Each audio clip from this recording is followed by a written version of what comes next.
The world is welcome in America. Those who want to come to create trouble, like in every country in the world, well, they are not welcome. We want them to come, we want them to celebrate, we want them to watch the game, but when the time is up, they'll have to go home. Otherwise, they'll have to talk to Secretary No. State Department is proposing new changes to visa applications. The program could require some foreign visitors to pay bonds of up to $15,000 to enter the U.S. President Trump imposing a travel ban to the U.S. on a dozen countries and partial restrictions on entry to the U.S. from several more.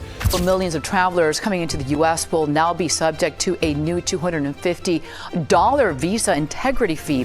And we have seen how America has embraced all different communities from the entire world. To gauge the impact of U.S. immigration policies, including new international travel restrictions and an ongoing crackdown on illegal immigration that has impacted even some non-citizens in the country legally. President Trump suggesting next year's World Cup games could be relocated if he thinks the cities that they're scheduled to be in aren't safe. Of any city we think is going to be even a little bit dangerous for the World Cup or for the Olympics, you know, where they have Olympic overthrow, right? But for the World Cup in particular, because they're playing in so many cities, we won't allow it to go to, we'll move it around a little bit. What did you make of Donald Trump's comments the other day about possibly... Which ones? Good answer. The ones about possibly moving games, World Cup games, out of cities that he doesn't appear to like. Yeah, listen, I mean, if I have to react every time a politician makes a statement, whether it's a president or a senator or a congressman or even in my country, quite honestly, or even in Mexico, then I wouldn't be doing my job because I'd be focusing on what these guys say. FIFA promised the world a borderless celebration in 2026.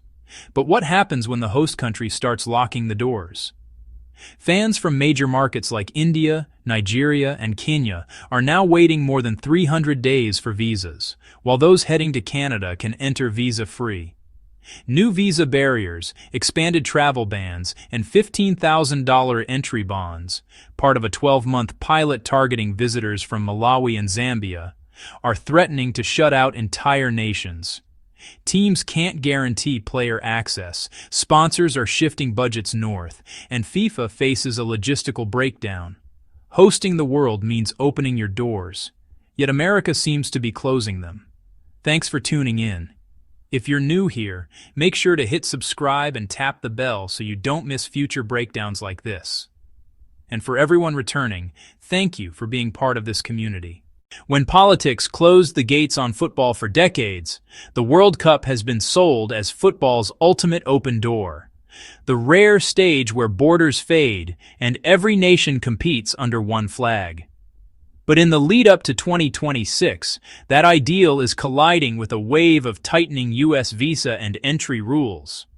What's unfolding is the moment when politics began closing the gates on football. The renewed immigration orders first introduced under Trump's administration have once again blocked entry from 12 countries, with partial or secondary restrictions on 7 more. That means fans, delegations, and even entire teams from 19 nations, many across Africa and the Middle East, now face serious barriers to travel. Several of these countries remain contenders for qualification, and their national football federations are left wondering how their players or supporters can attend matches in a country that may not legally let them in. This isn't just a bureaucratic snag. It strikes at FIFA's promise of equal access, inclusion, and competition across all host cities. For FIFA, this goes straight to the heart of its hosting regulations. The organization's access policy requires every qualified nation to be guaranteed entry for its players, staff, and ticketed supporters.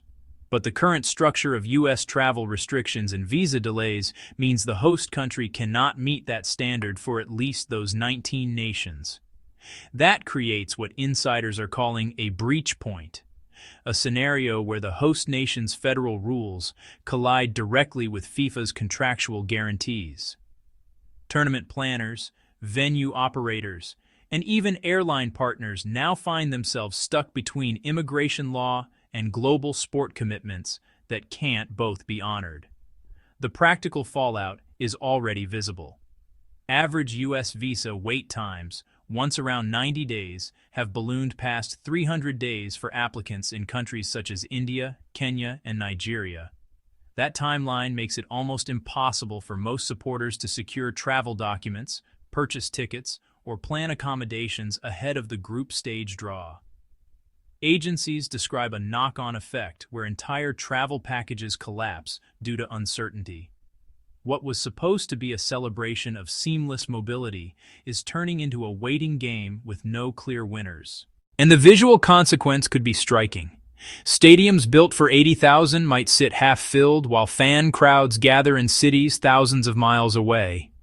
In place of the usual waves of color sweeping the stands, broadcast feeds could cut to living rooms and outdoor projections in Lagos or Khartoum, showing groups locked out of an event they helped build through decades of qualification.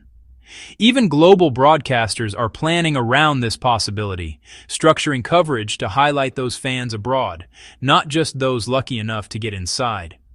Human rights organizations have begun calling out the danger this poses to the tournament's legitimacy.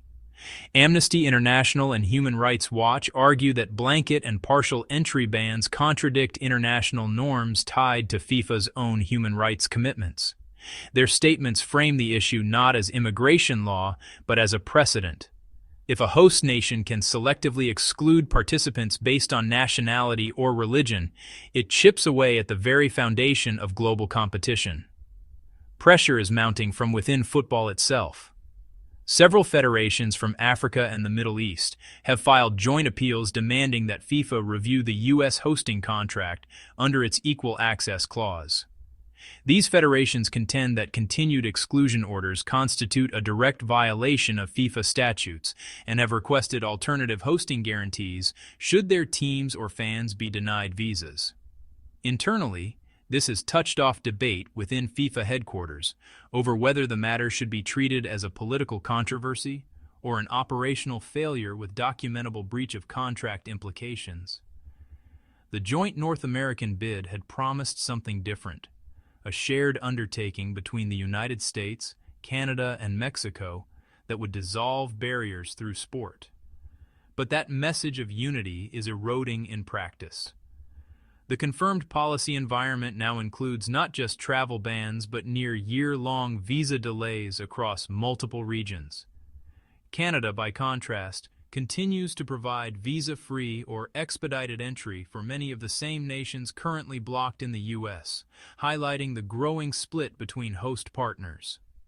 Each delay, each restriction, makes it harder for FIFA to assure basic access for ticket holders, a requirement the U.S. system currently fails to guarantee.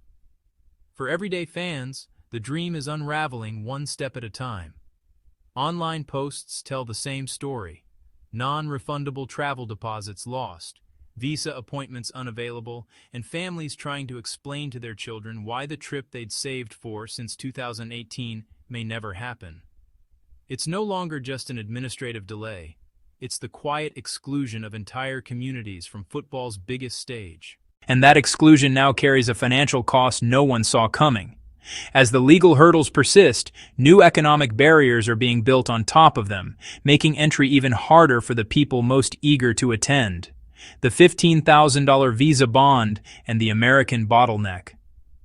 At the center of the debate now sits one policy, the $15,000 visa bond and the growing American bottleneck that surrounds it.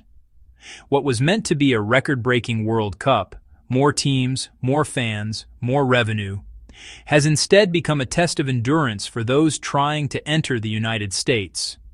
The bond, introduced under a Department of State pilot program, requires visitors from select nations to deposit up to $15,000 as a guarantee of timely departure.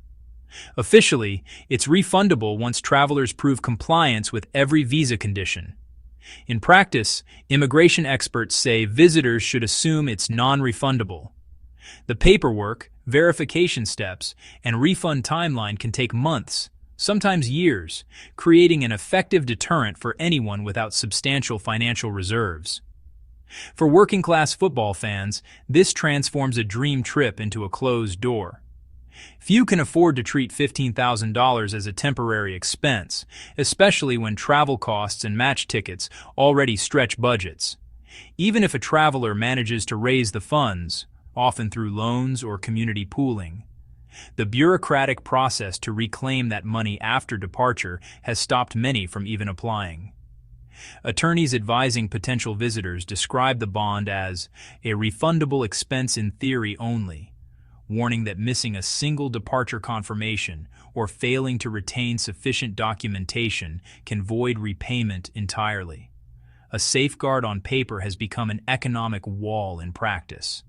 The two pilot nations, Malawi and Zambia, serve as examples of how that wall functions. Local tour operators there report widespread cancellations as soon as the policy was announced. Clients with confirmed group packages for U.S. matches in Miami and Los Angeles walked away when they realized the bond required a lump sum transfer before visa interviews even began. The fear now is that this 12-month trial, justified as a small-scale enforcement measure, could expand to broader regions before 2026. That would disproportionately affect supporters from Africa, Asia, and Latin America, the very nations that have historically filled World Cup stands with energy and noise.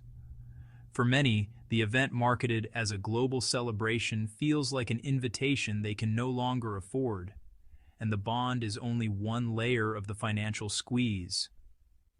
A new $250 visa integrity fee, applied on top of standard visa application costs, has quietly taken effect in most short-term travel categories. This fee is non-waivable, even for applicants from countries outside the visa waiver program, and must be paid alongside processing and service charges that already exceed $300 in most regions.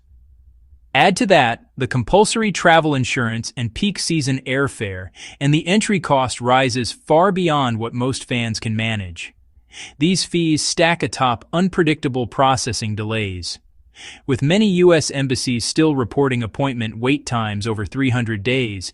Even those who can pay may not receive a decision before ticket sales close. The system intended to manage short-term tourism simply isn't built to handle a surge of millions tied to a single time-sensitive event. Inside FIFA and the corporate sphere, this gridlock is producing measurable economic shifts. Sponsors and logistics partners build projections around consistent attendance data, a variable now impossible to guarantee. Market analysts report that Emirates Airlines has redirected roughly $15 million in stadium and broadcast activation funds from U.S. cities to Canadian venues, citing uncertainty over international fan attendance. Similarly, Visa is restructuring its activation zones to center on Toronto, reallocating event infrastructure originally planned for Los Angeles and New York. The message is clear. The U.S. segment of the 2026 World Cup is now viewed as a high-risk environment for consumer engagement. Canada, by comparison, offers open entry, predictable audiences, and a political climate safe for global branding. The financial ripple spreads quickly. Hospitality chains relying on match-day occupancy are revising forecasts downward, while transportation contractors face uncertainty about shuttle demand. Even volunteer programs can't finalize staffing counts without knowing how many foreign visitors will arrive. When each logistical piece depends on another that's trapped in bureaucratic limbo, the entire hosting model starts to wobble. What began as immigration enforcement has become market instability, with spreadsheets now reflecting the consequence of policy more vividly than press releases ever could. Behind the numbers is a quieter question. How long can FIFA tolerate this imbalance before stepping in?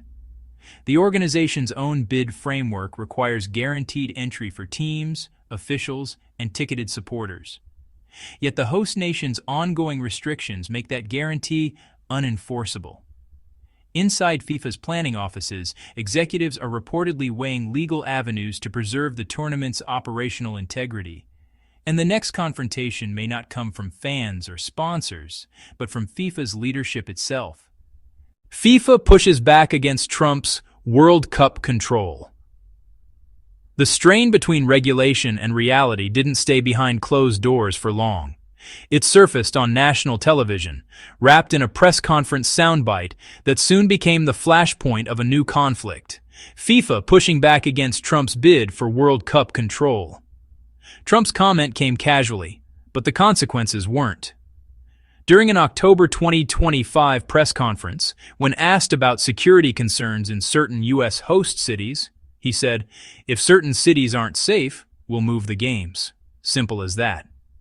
That single line cut straight through decades of FIFA procedure. For any other event, it might have sounded like an ordinary political message. But in the context of the World Cup, it suggested that the host nation's president believed he could dictate where matches would be played. Within minutes, social media picked it up. News outlets looped the clip and framed "move the games" as a direct attempt at presidential control. There was no reading between the lines. It implied authority over decisions that have always belonged solely to FIFA. Inside FIFA headquarters, the statement triggered panic for reasons that went far beyond pride. Venue selection and scheduling aren't just matters of logistics. They're tied to contractual performance guarantees. If stadium attendance drops below 85% of capacity due to access or political interference, FIFA faces automatic financial penalties. Clawbacks from sponsors that could stretch into hundreds of millions of dollars. A slip in attendance isn't just an optics problem, it's an existential threat to the tournament's financial structure. So the notion that match locations might shift without FIFA authorization hit at the core of both its credibility and its revenue model. Vice President Victor Montagliani was first to answer. In a same-day interview, he cut through speculation. "It's FIFA's tournament. FIFA makes the decisions." The quote spread within hours across ESPN, Reuters, and European sports channels. What had been whispered concerns about host interference became a public confrontation. For FIFA, this wasn't just about clarifying authority. It was about preventing a precedent that could compromise every future host contract. Commentators filled airtime debating whether the United States had undermined its own reliability as host. American media split along predictable lines, one side applauding decisive leadership, the other warning of overreach. Meanwhile, industry professionals saw the real cost: chaos in preparation. Changing matches isn't a matter of reprinting a schedule. It disrupts vendor agreements, broadcast setups, hotel reservations, and layered insurance contracts built years in advance. Even a hint of relocation is enough to make sponsors hedge. FIFA's legal team moved swiftly. Committees reviewed the clauses granting FIFA exclusive authority to shift matches within 90 days' notice for emergencies, but not political decisions. Still, they couldn't ignore that the U.S. might test those boundaries. Within 2 weeks, an emergency procedural review was convened to evaluate contingency logistics. The goal wasn't confrontation, but protection, ensuring the tournament could continue uninterrupted even if political tensions escalated. In that review, Canada and Mexico emerged as the fallback plan. Both countries already hosting matches in stadiums with completed safety approvals and functioning infrastructure. Vancouver's BC Place, with its retractable roof, offered guaranteed match continuity regardless of weather. Toronto's upgraded stadium facilities and Pearson International Airport, one of North America's busiest global transit hubs, provided seamless entry for visitors. Mexico's transportation and hospitality systems remained prepared for rapid cross-border staff movement. These advantages became central to FIFA's backup plan. Logistics coordinators, sponsors, and broadcasters began quietly requesting Canadian and Mexican city assignments as alternates, describing them as predictable zones in an otherwise uncertain landscape. Will this cause FIFA's internal tone to have fundamentally changed? Executives can speak less about shared North American hosting and more about tiered reliability. Planners modeling scenarios to shift as many additional matches to Canada and Mexico to preserve attendance thresholds and protect commercial delivery contracts. The original concept, 3 countries hosting a unified celebration, could devolve into a strategic hierarchy: Canada as reliable anchor, Mexico as flexible support, and the United States as an unpredictable risk. The irony didn't escape planners or partners. a tournament promoted as a symbol of continental cooperation, was now being held together by alternative scheduling spreadsheets and legal assurances. Every adjustment that could be made north or south of the U.S. border reinforced the same lesson. Sport operates on logistics first, politics second. And while the headlines keep circling Trump's comment, FIFA's quiet recalibrations told the larger story. The battle wasn't really about control over venues. It was about the limits of political authority when global systems depend on stability. That tension between sovereignty and shared sport was starting to define not only who could host the world, but who could keep it moving. Politics meets sport, and both find their limits. You can control borders, you can sign orders, but you can't legislate global movement without consequences. The World Cup tests that idea in real time. Sovereignty may draw the lines, yet logistics decide who crosses them. That's the quiet truth behind every restriction and every empty seat. Governments can talk control, but math keeps the score. And right now, Canada's numbers are winning. 3.8 billion in projected economic output and over 24,000 jobs. That's not just economic uplift, it's a statement on stability. So what do you think? Should FIFA reward predictability and move more matches north? Or is it too soon to redraw the map? Drop your thoughts below. If you got value from this breakdown, hit like, subscribe, and tap the bell so you don't miss what's coming next. And check out our previous videos on screen now.